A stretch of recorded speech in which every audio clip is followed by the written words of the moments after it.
My name's Chris. Welcome to your new house. Congratulations. I'd like to be doing your walkthrough tour with you today. First thing I'd like to point out is you have a stamp here on your garage floor. This is a post-tension slab. What this means is you cannot cut or core drill into the slab whatsoever. We have an expanse of soil out here, and so what tends to happen is as soil moves, we stretch cables across your foundation and we pull them really tightly together. This allows for any movement of the earth and the soil for the foundation to move and stay together with it. Once your slab is all done, the next thing I'd like to point out to you is over here you have what's called anchor bolts, and these are located throughout your home everywhere.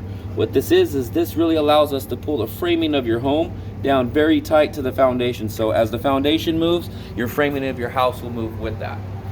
Once the framing has been complete, the next thing I'd like to show you is the black tar paper. We wrap your house in a black tar paper, and this becomes your first level of weather protected. Next level of weather protected on the house is this foam that you'll see here. We wrap the house in a foam, and then we staple off chicken wire around the outside. Then you'll get your first layer of stucco. The first layer of stucco is what we call a brown coat. They come out, they make sure it gets smashed in all these grooves really well everywhere and gets sealed up. It sits for a week, and then they come back and they do the second layer of stucco, which is the finished layer, the nice pretty paint grade, which is ready for paint at that point. So these are all the different steps and levels to the protecting of the home as far as weatherproofing is going. If you look behind us over here, you're going to notice these orange pipes sticking out of the walls here. These are your fire sprinkler system. It's good to keep in mind that once a year you're going to want to open and close the valve, let it run for about 30 to 60 seconds. This is going to do multiple things for you. The first thing it's going to do is it's going to allow the pressure to drop and come back up. So you're going to be testing the pressurization of your system. The next thing it's going to do is it's going to set off your fire bell, which is going to allow you to test your fire bell and make sure it's working properly.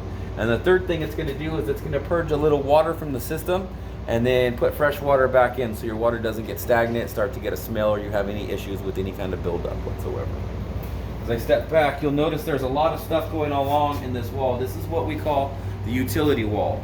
I recommend that you really pay attention here when you're decorating or you're considering garage cabinets and things like that. There's a lot of stuff going on here. Here's the back of your electrical panel and your media communications panel. Right here, you're going to notice some wires. These are for your solar converter. So your solar converter will be located here when you move in. Down here, you have your rebar. This is the rebar to your home. This is actually stretched in 20 plus feet in multiple directions. This really just helps to disperse any unwanted electricity from the home. Make our way down. You'll notice there's plugs on every wall in the garage. If you look over here, this is a gas pipe. This is galvanized steel. This is going to be located in several areas of the home here. But from the other side of this wall is where your gas meter is located, and this is where you get gas into the home. Over here is where you have your tankless hot water system, which is very cool if you've never had one before. The way it works is it draws water into the system, heats it back up, and then pushes it back out through the pipe. So initially when you turn on the faucet, you'll get a little bit of cold water, but once the cold water passes through, you'll have an endless supply of hot water, which is really cool. We do insulate the pipes in order to keep the hot water hotter for longer, and this is one of the areas where you'll have gas located. If you look over here, these are your main sub panels for your electrical. So this is all your 120 electrical, so you have a plug or a light switch or something that's not working in the home, this will be your general go-to location for this stuff to be located.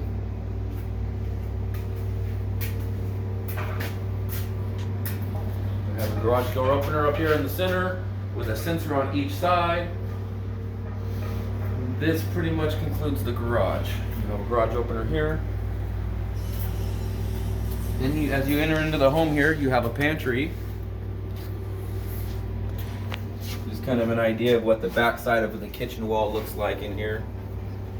So a fun fact, as you're moving in and you start decorating the home, and as you're hanging pictures and things like that, and if you're noticing nails and screws are not going into the wall and you're having a hard time, this is what we call a nail plate, and more than likely what it's doing is it's protecting something important on the other side. So just keep that in mind as you're moving in and decorating the home.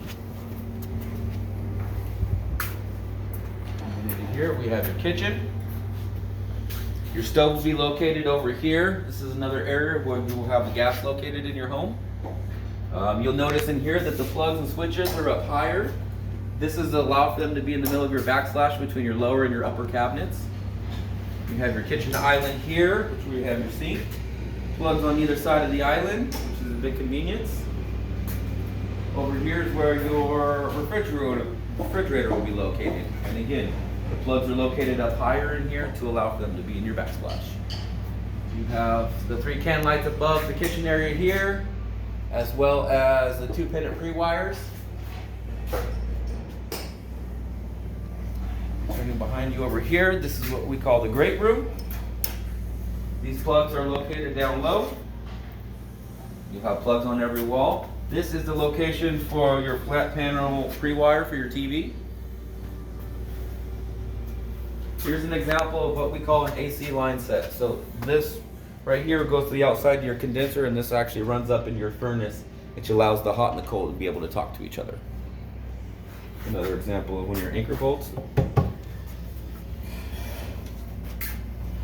You have 4 can lights in here, the great room, as well as a heavy duty rated ceiling fan bracket up here, which you can hold a ceiling fan light combo.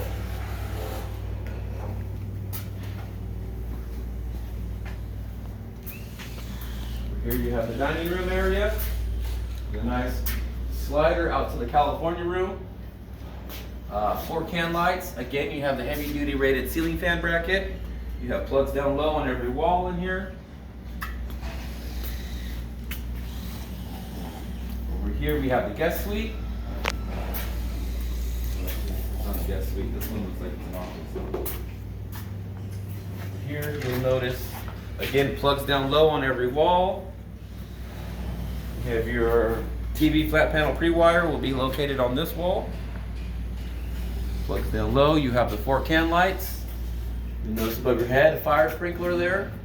Another fun fact, in every bedroom you'll have a smoke detector, and in every common area you'll have a smoke detector carbon monoxide combination.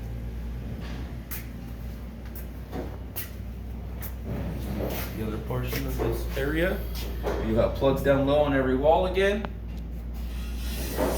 4 can lights. Here's an example of your heating and air conditioning ducts. Another fun fact is they're a split system, so you're able to shut the air conditioning or the heater off in the upstairs while running it downstairs, and vice versa. You can shut it off downstairs while running it upstairs.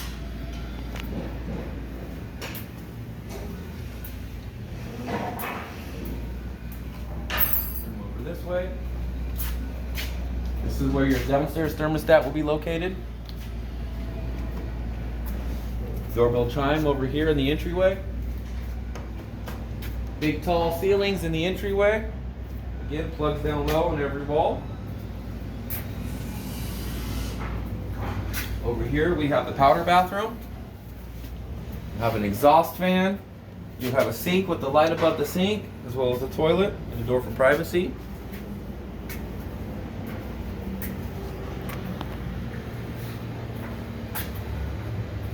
We got a downstairs front bedroom here. You notice fire sprinkler heads. You also have the heavy duty ceiling fan bracket up here, as well as your water area in here. You have the water closet here with the privacy door. You'll have the shower area with the light above there. Another fun, interesting fact is in all of the wet areas we have what's called a humidistat fan.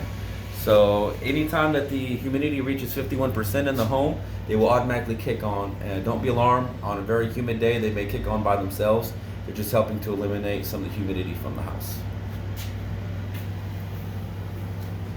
And this pretty much concludes the first floor of your home. We'll go ahead and move upstairs.